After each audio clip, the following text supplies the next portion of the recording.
తెలుగు రాష్ట్రాల ప్రజలు ఎంతో ఆసక్తిగా ఎదురుచూస్తున్న జూబ్లీ హిల్స్ ఉప ఎన్నిక ఫలితం తేలనుంది. సిట్టింగ్ స్థానాన్ని నిలుపుకోవాలని బీఆర్ఎస్, ఎలాగైనా జూబ్లీ హిల్స్ పై జెండా ఎగరవేయాలని కాంగ్రెస్ సర్వశక్తులు ఒడ్డి పోరాడాయి.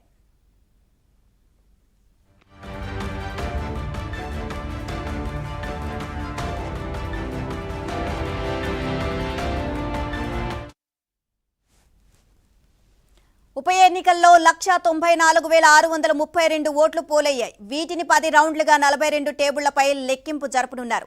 తొలుత పోస్టల్ బ్యాలెట్, ఆ తర్వాత 101 హోమ్ ఓటింగ్లను లెక్కించిన తరువాత ఈవీఎంలోని ఓట్ల లెక్కింపు మొదలవుతోంది. ఉదయం 9 గంటలకల్లా తొలి రౌండ్ ఫలితం వచ్చే ఛాన్స్ ఉండగా మధ్యాహ్నం 1 గంటలోపే తుది ఫలితాన్ని ప్రకటించే అవకాశం ఉంది.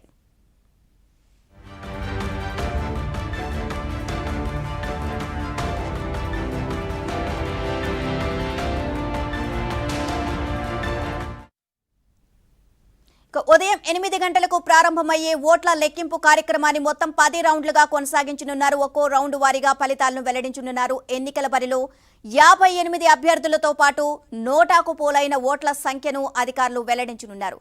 కాగా కౌంటింగ్ కేంద్రాలు పటిష్టమైన 3 అంచెల భద్రతను ఏర్పాటు చేశారు.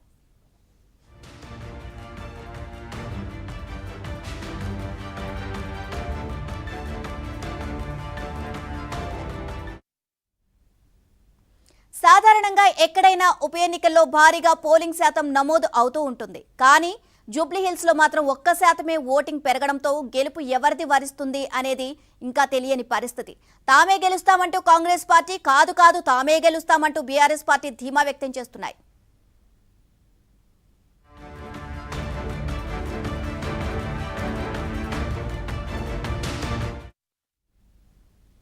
సర్వేలన్నీ తమ వైపే ఉన్నాయని కాంగ్రెస్ నేతలు చెబుతూ ఉండగా సైలెంట్ ఓటింగ్ జరిగిందని, తద్వారా తమ విజయం ఖాయమని బీఆర్ఎస్ నేతలు అంటున్నారు.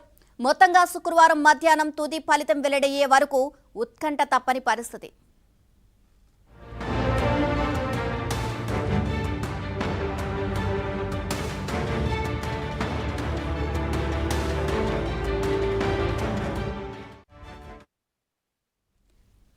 జూబ్లీ హిల్స్ బైపోల్లో గెలిపేవరిది?